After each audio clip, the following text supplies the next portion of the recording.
अध्याय 17। बानी के घर में अजीबो-गरीब घटनाएं। जेस्पर द्वारा हैवरफोर्ड स्नफली के देवदूत को चुराने की कोशिश की। अगली सुबह विल्फ ने टूटी हुई खिड़की ठीक कर दी और किताबें अलमारी में फिर से सजा दी। गुलदान के सिलसिले में कुछ नहीं किया जा सकता था, सिवाय इसके कि टुकड़ों को कचरे के डिब्बे में फेंक दिया जाए। डेंडेलायन को उसकी टोकरी में रखकर डॉक्टर के पास ले जाया गया। वो एक कड़े स्वभाव की औरत थी जिसने बिल्ली को उसकी गर्दन की खाल पकड़कर उठाया। उन्होंने आंखों में आंखें डालकर एक दूसरे को घूरा और इस बीच विल्फ ने डॉक्टर को बताया कि पिछली रात क्या हुआ था। तुम इसे खिलाते क्या हो? इसे बहुत अच्छा खाना मिलता है, विल्फ ने कहा। आम दिनों में संभव है इसे नाश्ते में भुनी हुई सॉसेज मिले, फिर दोपहर के खाने में तली हुई रोहू और दोपहर बाद के जलपान में एक प्लेट ताज़ा मलाई।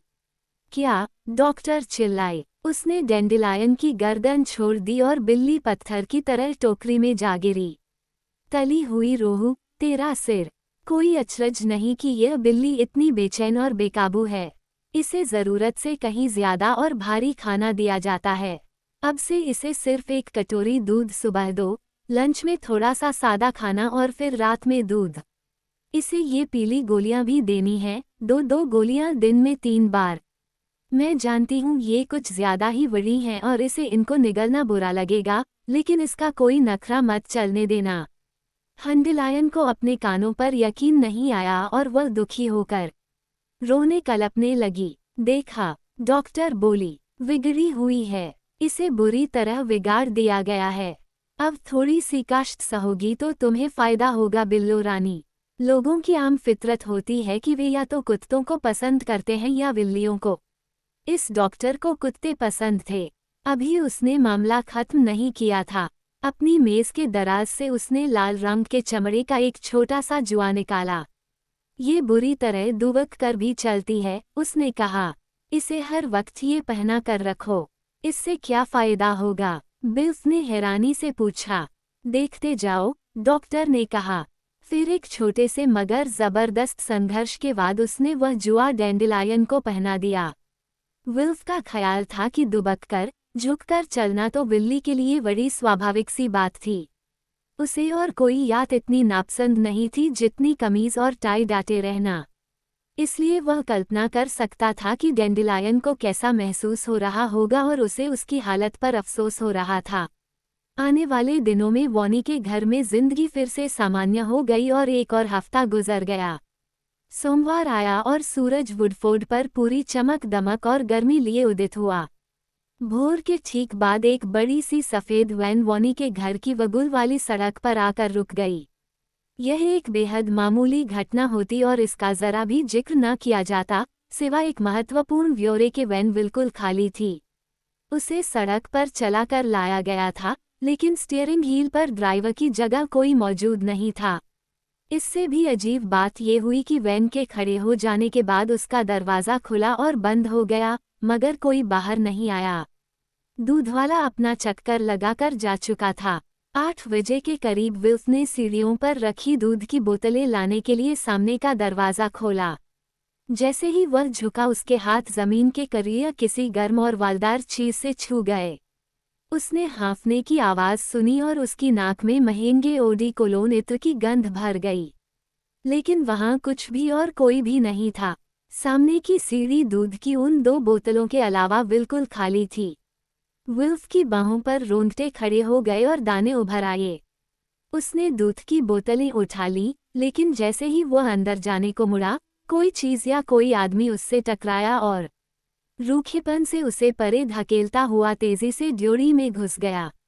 विल्फ ये सब महसूस कर सकता था, लेकिन फिर भी वहाँ कुछ नजर नहीं आ रहा था। ओ माँ! डर के मारे उसके वाल एकदम सीधे खड़े हो गए।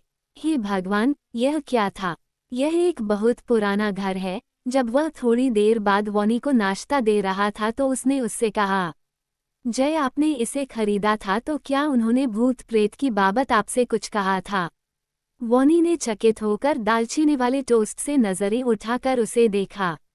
कतई नहीं, सभी जानते हैं कि भूत प्रेत जैसी कोई चीज नहीं होती। हो सकता है हो, विल्फ ने बहस की। खैर, है नहीं, कम से कम इस घर में। मगर तुम क्यों पूछ रहे हो? विल्फ ने उन सब घटनाओं के बारे में सोचा जो सामने की सीढ़ी पर हुआ था। वो उसकी कल्पना रही होगी। मैं बस यूं ही सोच रहा था, उसने कहा। नाश्ते के बाद विल्फ वापस रसोई में चला गया और वॉनी बैठकर पियानो बजाने लगा।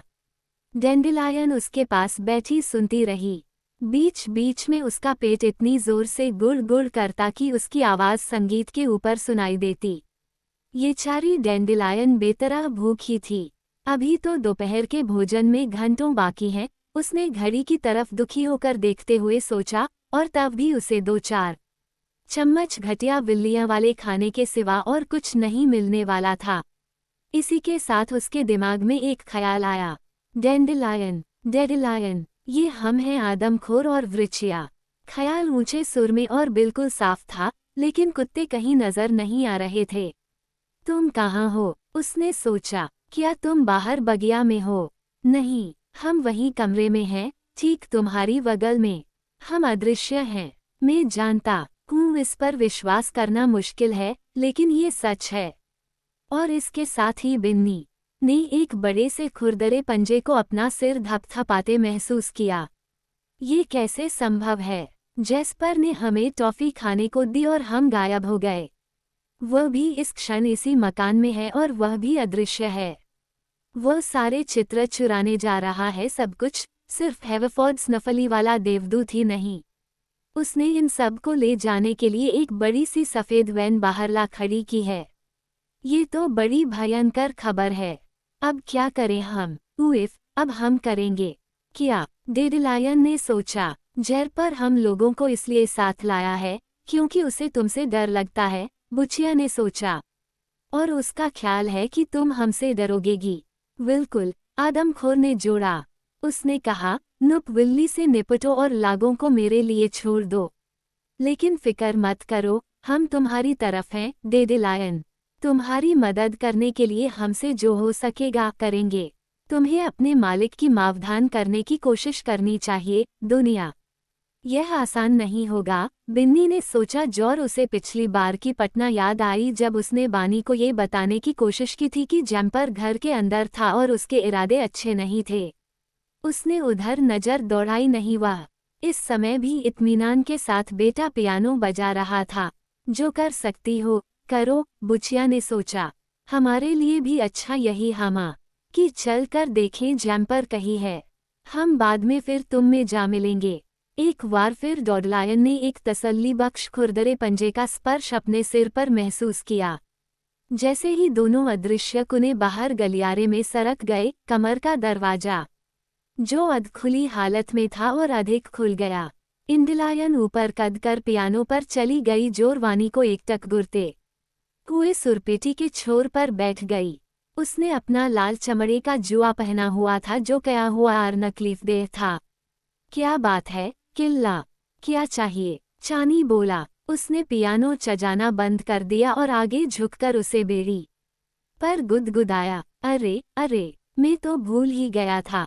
तुम्हारी गोलियों। अरे नहीं। वह पलंग के पास रखी मेज तक गया और भूरे रंग के एक कोच के मर्तवान को उठाकर उसमें से 2 बड़ी चढ़ी पीली गोलियों निकाली। चलो चलो डैंडेलियन, एक अच्छी बिल्ली की तरह अपनी क्या खा ली। तुम्हें इससे पहले मुझे पकड़ना पड़ेगा, डैंडेलियन ने सोचा और एक छलौग लगाकर वह पड़े के ऊपर जा चढ़ी। वह अपने पंजों के बल वहीं लटकी, म्याऊं म्याऊं करती रही और वॉनी उसे नीचे आने के लिए बहलाता फुसलाता रहा। इस बीच नीचे रसोई घर में विल्फ अभी से दोपहर के भोजन की तैयारी कर रहा था। उसने संच का पराठा बनाने के लिए मैदा गरच लिया था और अब फल को छील काट रहा था जब रसोई का दरवाज़ा तेजी से खुला। हवा आ रही होगी, विल्फ ने ये सोचते हुए दरवाजे को फिर से धकेलकर बंद कर दिया। ठीक उसी क्षण उसकी नाक में एक बार फिर महंगे इत्र की वही गंध आई जो उसने सुबह दूध लाते समय महसूस की थी। क्या प्रेत लौट आया था? उसे विस्मय हुआ, मानो जवाया में मेज से वैलन उठा और बीच हवा में तैरने लगा। बाप रे, बचाओ! जैसे ही वैलन उसकी तरफ उड़ कर आया, वह चिल्लाया और फिर खटाक। विल्फ के अपने ही वैलन ने उसके सिर पर कसकर चोट की। उसे लाल रोशनियां और नाचते हुए सितारे नजर आने लगे। वो पीछे को डगमगाया और लगभग गिर ही चला था कि संभल गया। बेलन अब भी उसके सिर के ऊपर मंडरा रहा था। उसने देखा कि वो उसे ठोंकने के लिए फिर एक बार पीछे को हुआ और इसी के साथ विल्फ ने दौड़ना शुरू कर दिया। वह मेज के गोल गोल चक्कर काटने लगा और वेलन भी उसे खदेड़ता रहा। जीवन में वह कभी इतना भयभीत नहीं हुआ था। वेलन थामे किसी आदमी द्वारा खदेड़ा जाना तो भयानक होता ही, उसने सोचा, लेकिन महज हवा में उड़ते बेलन द्वारा खदेड़ा जाना तो और भी खराया था। अचानक उसकी नज़र भंडारे को जाने वाले दरवाजे पर पड़ी और उसने उस तरफ छलांग लगाई। दरवाज़ा तेजी से खुला और वह लड़खड़ाता हुआ सीधे उस छोटे से अंधेरे कमरे में सिर के यल नींबू के मुरक्खे में जा गिरा जो वहां जमने के लिए रख छोड़ा गया था। बेलन ने और भला कौन या कोई कैसे हो सकता था दरवाजे को धमाके से बंद किया और विल्फ ने हैंडल में चाबी घुमाए जाने की आवाज़ सुनी। अंधेरे में वहां उस फर्श पर बैठे रहना और मुरब्बे के सांचे को अपने सिर पर लिए नींबू के मुरव्वे को गर्दन के पीछे सरकते वहते महसूस करना लगभग एक राहत जैसा था। कम से कम यहाँ वह सुरक्षित तो था। ऊपर सोने के कमरे में वॉनी किसी तरह डैंडेलायन को पकड़ने और एक गोली उसके मुंह में घुसाने में सफल हो गया था। ऐसा करते वक्त डैंडेलायन की तरफ से काफ़ी उछल कूद और म्याऊं म्याऊं और पंजेबाजी हुई थी और वॉनी की तरफ से काफ़ी वहलाना फुसलाना, डांटना और लपकना झपकना चलता रहा था। इस सारी कोशिश के बाद वह काफ़ी थक गया था। मुझे मदद के लिए विल्फ को बुलाकर लाना होगा ताकि तुम्हें दूसरी गोली दी जा सके, वरना इसमें तो सुबह का सारा समय लग जाएगा। वॉनी अपने पीछे पीछे डैंडेलायन को लिए रसोई घर को जाने के लिए कमरे से बाहर आया। उसे ये देखकर भारी आश्चर्य हुआ कि सभी चित्र दीवार से उतार लिए गए थे और बड़े सुथरेपन से गलियारे के अंत में एक दूसरे के ऊपर रखे हुए थे। विल्फ ने ऐसा क्यों किया भला?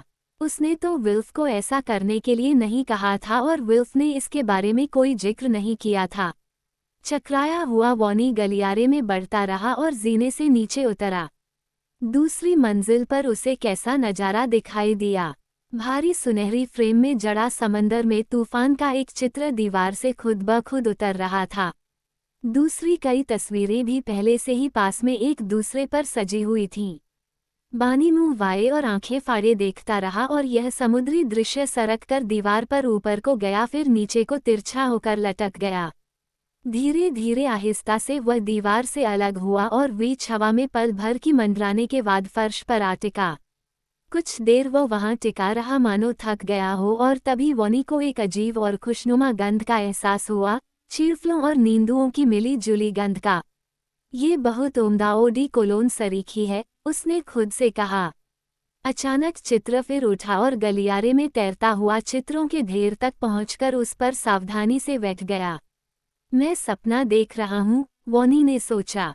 मैं अपने बिस्तर में गहरी नींद में हूँ और सपना ले रहा हूँ और डैंडेलायन मेरे घुटनों के पीछे गुड़ी मुड़ी होकर पड़ी हुई है।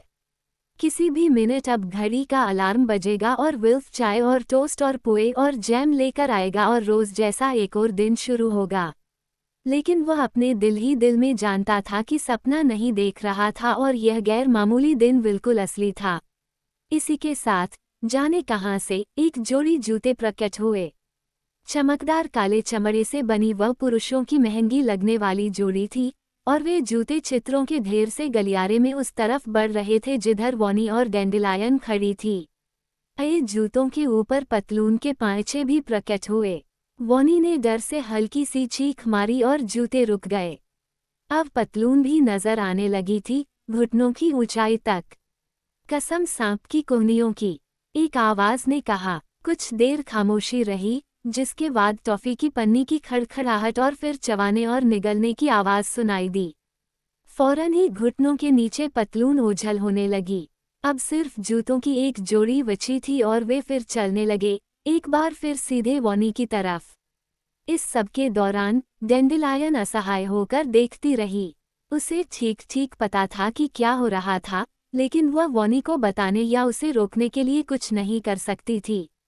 कहाँ हो तुम? उसने चिंता से भर कर सोचा। कहाँ हो कुत्तों, तुम लोग? ठीक उसी समय उसने हाँफने की आवाज़ सुनी और एक जवाबी ख्याल उसके दिमाग में कौंधा। माफ़ करना, हमें देर हो गई, आदमखोर। ने हौंफते हुए कहा। हम नीचे रसोई घर में विल्फ की मदद करने की कोशिश कर रहे थे, लेकिन वह भंडार घर में जा फंसा है और हम दरवाजे का ताला नहीं खोल पाए। ये सब ठीक ठाक नहीं चल रहा है, यूचिया ने जोड़ा। जेस्पर हमारी उम्मीद से ज्यादा तेजी से काम कर रहा है और मुझे पता नहीं कि हम उसे कैसे रोक पाएंगे। अब तक जूते फिर गायब हो चुके थे। वॉनी भी हाँफने की आवाज सुन सकता था और उसने किसी चीज को अपनी टांगों से रगड़कर गुजरते महसूस किया। भूत, विल्फ ने उसी सुबह उससे पूछा था कि घर में कोई भूत तो नहीं। उसका भी उससे आमना सामना हुआ होगा, लेकिन उसने कुछ नहीं कहा था ताकि वॉनी डर न जाए।